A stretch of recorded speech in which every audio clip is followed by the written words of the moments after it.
Hello दोस्तों, आपका स्वागत है हमारे यूट्यूब चैनल पर। तो आज हम इस वीडियो में Maxwell distribution of molecular velocity के बारे में जानेंगे। तो चलिए हम देख लेते हैं कि आखिर Maxwell distribution of molecular velocity क्या होता है। तो देखिए, ये मैक्सवेल है, इसको बोल्ट्जमान मैक्सवेल भी हम बोल सकते हैं। तो चलिए इसके स्टेटमेंट को हम समझते हैं और इसकी जो फार्मूला है और जो इसमें ग्राफ है उसको हम बारी बारी से करके समझते चलते हैं। तो देखिए, due to random collision of molecules the molecular velocity keep on changing. यानी कि जब मॉलिक्यूल्स, जो गैस के मॉलिक्यूल्स होते हैं, जब वो रैंडम गति करते हैं, यानी कि जब वो गति करते रहते हैं तो उनके बीच में क्या होता है, कोलिजन होता है, यानी कि वो आपस में टकराते रहते हैं। तो उस टाइम उनकी वेलोसिटी जो पहले होती है टकराने के बाद चेंज हो जाती है, यानी कि या तो उनकी वेलोसिटी घटेगी या बढ़ेगी। ठीक, अब देखिए, the probability that is molecule has its velocity between C and C plus D C is given by. यानी कि इनकी जो प्रोबेबिलिटी होती है मॉलिक्यूल्स के वेलोसिटी करने की, यानी कि उनकी गति करने की जो प्रोबेबिलिटी होती है उसको एक रेंज के बीच में लिया जाता है। यानी कि मान लीजिए यदि कोई दो मॉलिक्यूल है वो आपस में बिना टकराए हुए अलग अलग मोशन से, यानी कि अलग अलग वेलोसिटी से वो गति कर रहे हैं। तो पहले मान लीजिए उनका 10 मीटर पर सेकंड है वेग, बाद में जब वो कोलिजन कर रहे हैं तो उनका वहाँ पे चेंज हो गया, यानी कि 2 मीटर पर सेकंड चेंजिंग आ गया। या तो घट जाएगा या तो बढ़ जाएगा। तो बढ़ेगा तो 10+2 हम लिख सकते हैं और घटेगा तो 10-2। तो इस बेस पे हम इसको समझ सकते हैं, यानी कि उनका एक रेंज होगा जिसके बीच में वो गति करेंगे। जो मॉलिक्यूल्स होते हैं बहुत लो भी गति कर सकते हैं और बहुत हाई भी गति कर सकते हैं, लेकिन गैस के जो ज़्यादातर मॉलिक्यूल होते हैं वो बहुत कम और बहुत अधिक, यानी कि इन्फिनिट वेग से गति नहीं करते हैं। उनका एक एवरेज वैल्यू होता है, यानी कि वो जो उनकी प्रोबेबिलिटी होती है जहाँ पे वो ज़्यादातर गति करते हैं जिस वेलोसिटी से, उसको हम निकालेंगे। तो इस फार्मूले के बेस पे निकाला जाता है। तो देखिए, ये जो फार्मूला है बहुत ही इंपॉर्टेंट है, ये PCS 2001 में पूछा जा चुका है। तो इसको हम क्या लिख सकते हैं, PCDC। यानी देखिए, ये PV हमको पता होता है कि वेलोसिटी का जो फार्मूला होता है, यानी कि काइनेटिक एनर्जी का जो होता है, गतिज ऊर्जा का, तो 1/2 mv² होता है। तो उसके बेस पे ही ये फार्मूला बनता है। तो हम यहाँ से PV यानी कि PC लिख सकते हैं इसको। कहीं कहीं पे PV लिखा आपको मिलेगा, जो C है ये V लिखा मिल जाएगा, लेकिन यहाँ पे हम इसको C से ही डिनोट कर रहे हैं। ठीक, तो देखिए, PC×DC = 4 m/2 की पावर 3/2 c² एक्सपोनेंशियल की पावर -mc²/2 kT/dc। तो दोस्तों, इसमें ये जो टर्म होता है ये कांस्टेंट होता है, और ये फर्स्ट और सेकंड टर्म इसको बोलते हैं। तो इसको जब हम मैथमेटिकली सॉल्व करते हैं तो ये जो हमारी वैल्यू आती है √2 RT/m के, वही मोस्ट प्रोबेबल वेलोसिटी हमें फाइंड आउट होकर के आती है फार्मूले के रूप में। तो चलिए आगे हम समझते हैं। देखिए यहाँ पे क्या है, this result as obtained by Maxwell 1860 and is called Maxwell distribution of molecular velocity. यानी कि देखिए, ये जो मैक्सवेल जी थे, इन्होंने 1860 में इस फार्मूले को डिस्ट्रीब्यूट किया था। यानी कि डिस्ट्रीब्यूट करने का मतलब क्या होता है कि देखिए, ये बहुत ही मतलब हर गैस के अलग अलग मॉलिक्यूल्स के अलग अलग वेलोसिटीज होते हैं, तो उसको निकालने के लिए हमें बहुत ही ज़्यादा मतलब डिफ़िकल्टीज होती थी। तो उसको इजी करने के लिए ही इन्होंने इस फार्मूले को लाया, तो इसीलिए इसको डिस्ट्रीब्यूशन ऑफ मॉलिक्यूलर वेलोसिटी बोलते हैं। यानी कि इस फार्मूले के बेस पे Maxwell derived as simple expression which show that the actual distribution dependent on temperature and molecular weight of the gas. यानी कि मैक्सवेल जो थे उन्होंने इस फार्मूले के बेस पे इसको सिंपल तरीके से एक्सप्रेस कर दिए, यानी कि सिंपल तरीके से रिप्रेजेंट किए। तो इसीलिए इसको Maxwell distribution of molecular velocity बोलते हैं। डिस्ट्रीब्यूशन का मतलब कि किसी चीज़ को समझने के लिए और आसान तरीके से बना देना, यानी कि आसान तरीके से प्रोवाइड कराना। ठीक, तो यहाँ पे देखिए, इसका जो मैथमेटिकल टर्म ये होता है, if dN/n in the fraction is the fraction of molecules passing velocity between C and C+dc। dN/n जो है ये फ्रैक्शन ऑफ मॉलिक्यूल्स है, यानी कि गैस के जो मॉलिक्यूल्स हैं उनके फ्रैक्शंस हैं। ठीक, तो अगर वो पासिंग यानी कि उनकी वेलोसिटी यदि C से C+d के बीच में वेरी कर रही है तो उसके लिए हम इस फार्मूले को अप्लाई करेंगे। तो देखिए ये फार्मूला जो हमारा है P C D C equal to हम क्या लिख सकते हैं, D N upon N equal to 4πm/2π/RT की power 3/2 C square exponential minus M C square upon 2KT into D C. ये फर्स्ट टर्म होता है दोस्तों और ये सेकंड होता है। तो इन दोनों को अगर हम यहाँ पे डिफ्रेंशिएट करते हैं तो जब इसको मैथमेटिकल रूप से हम डिफ्रेंशिएट करते जाते हैं, इसको सॉल्व करते जाते हैं, तो फाइनल जो हमारी वैल्यू होती है ना वो यही हमें मिलती है, यानी कि 2RT/m मिलती है। तो अभी हम बस इन दोनों फार्मूले को देखें तो ये दोनों फार्मूले हमें याद रखना है।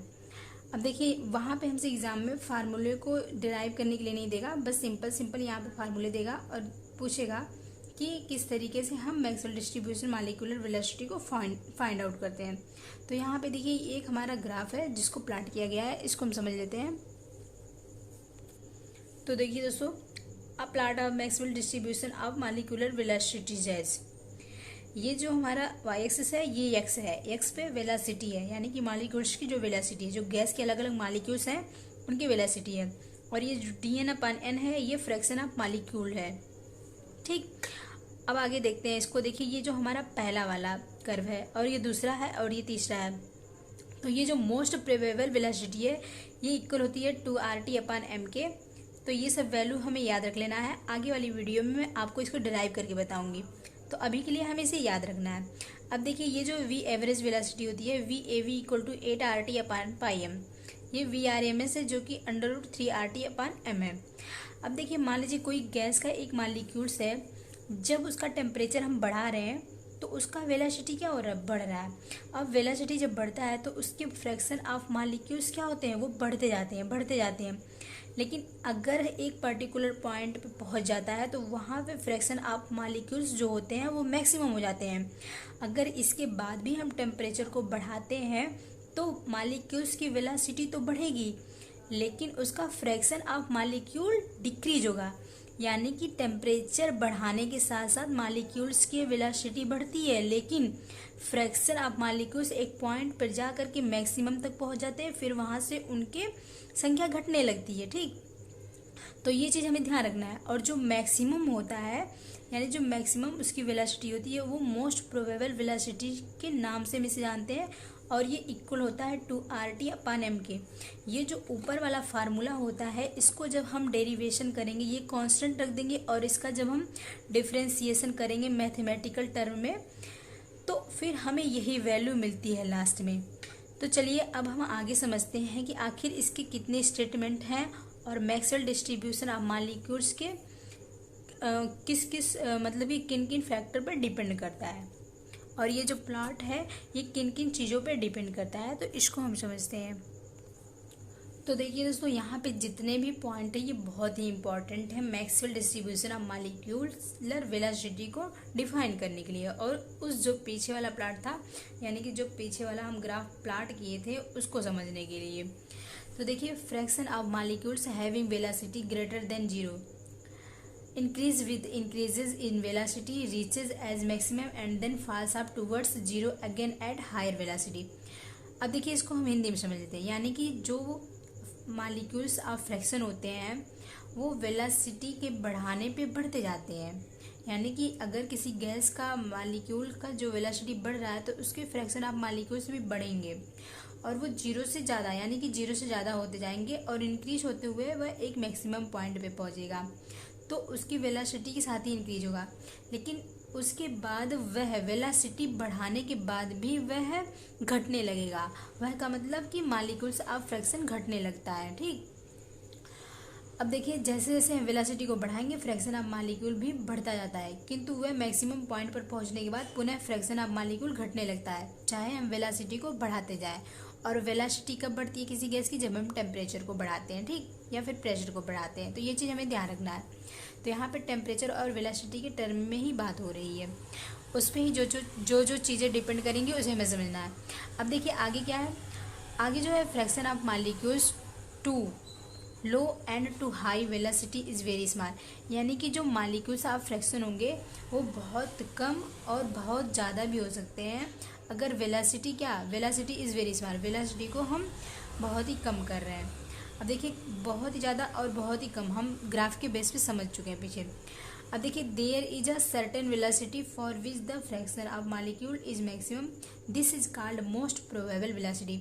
यानी कि वेलोसिटी का वह पॉइंट जहाँ पे फ्रैक्शन ऑफ मॉलिक्यूल मैक्सिमम हो जाता है, उसी पॉइंट को हम क्या कहते हैं, मोस्ट प्रोबेबल वेलोसिटी। अब देखिए यही है, यही जो है हमारा यहाँ पे हाईएस्ट हो गया है फ्रैक्शन ऑफ मॉलिक्यूल, तो इसी को हम क्या कह रहे हैं, मोस्ट प्रोबेबल वेलोसिटी। ठीक, तो अब आगे देखते हैं इसको।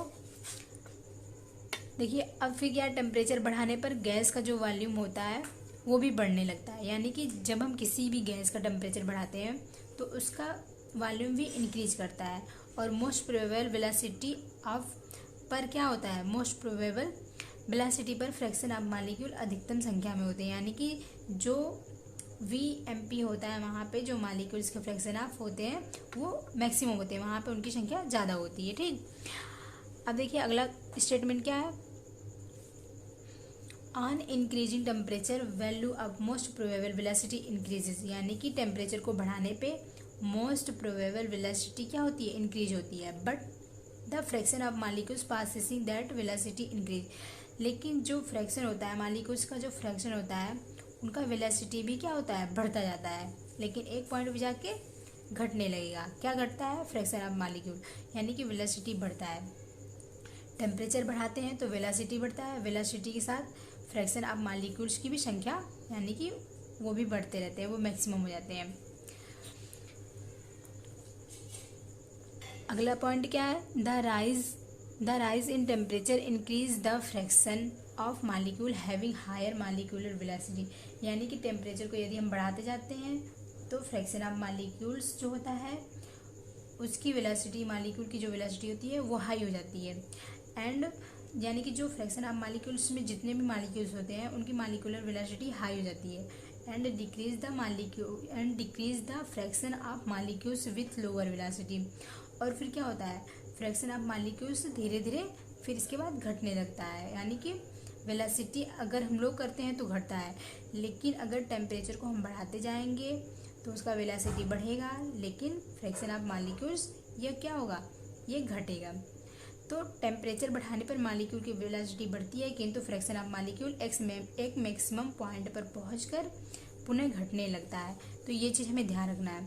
यानी कि हम इसे ऐसे भी कर सकते हैं कि टेम्परेचर बढ़ाने पर मॉलिक्यूल की वेलोसिटी बढ़ती है, और मॉलिक्यूल की जो वेलोसिटी बढ़ती है तो मोल यानी कि मॉलिक्यूल्स के फ्रैक्शन बढ़ते हैं, फ्रैक्शन ऑफ मॉलिक्यूल्स बढ़ते हैं। लेकिन एक पॉइंट पर जा कर के जब वह मैक्सिमम हो जाता है, यानी कि मोस्ट प्रोबेबल वेलोसिटी मैक्सिमम हो जाती है, वहाँ पे फ्रैक्शन ऑफ मॉलिक्यूल्स मैक्सिमम हो जाता है, तो उस पॉइंट को हम मोस्ट प्रोबेबल वेलोसिटी कहते हैं।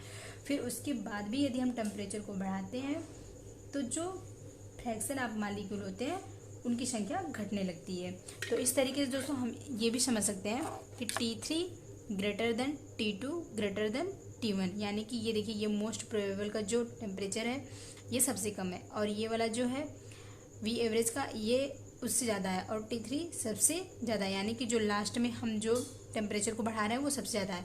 और एक चीज़ इसमें हमें ये ध्यान रखना है दोस्तों, देखिए ये मेन पॉइंट है, जब यहाँ पे हम ये पहला वाला जो पॉइंट हमारा है मोस्ट प्रोबेबल वेलोसिटी के अंतर्गत जितने एरिया कवर हो रहा है वो एरिया सेकंड वाले की तुलना में कम होगा। अब कम का मतलब जो होता है कि वो जो टेम्परेचर T2 ग्रेटर है, तो यानी कि टेम्परेचर के साथ साथ क्या वॉल्यूम भी बढ़ता जाता है, तो ये एरिया बहुत ही ज़्यादा कवर करेगा। फिर थर्ड वाले में और भी ज़्यादा कवर करेगा। उसको हमें सेटिस्फाइज करने के लिए यहाँ पे जो कर्व होता है ये सबसे ऊंचा होता है, फिर ये कर्व थोड़ा नीचे तो रहता है लेकिन इसको और हम इधर बढ़ा के बनाते हैं। फिर ये तीसरा वाला जो कर्व होता है इसको और ज़्यादा हम इसमें बढ़ा के बनाते हैं। क्यों? क्योंकि एरिया ज़्यादा हो रहा है, तो उसको कवर करने के लिए हमें टेम्परेचर को देखते हुए और वेलोसिटी को देखते हुए इस कर्व को हमें और ज़्यादा ही ब्रॉड यानी कि थोड़ा बड़ा बना करके खींचना होता है। तो आशा करती हूँ दोस्तों आपको Maxwell distribution of molecular velocity के बारे में अच्छे से सारे कॉन्सेप्ट क्लियर हो गए होंगे। तो धन्यवाद दोस्तों, मिलेंगे नेक्स्ट वीडियो में। तब तक के लिए आप लोग पढ़ते रहिए और अपना ख्याल रखिए।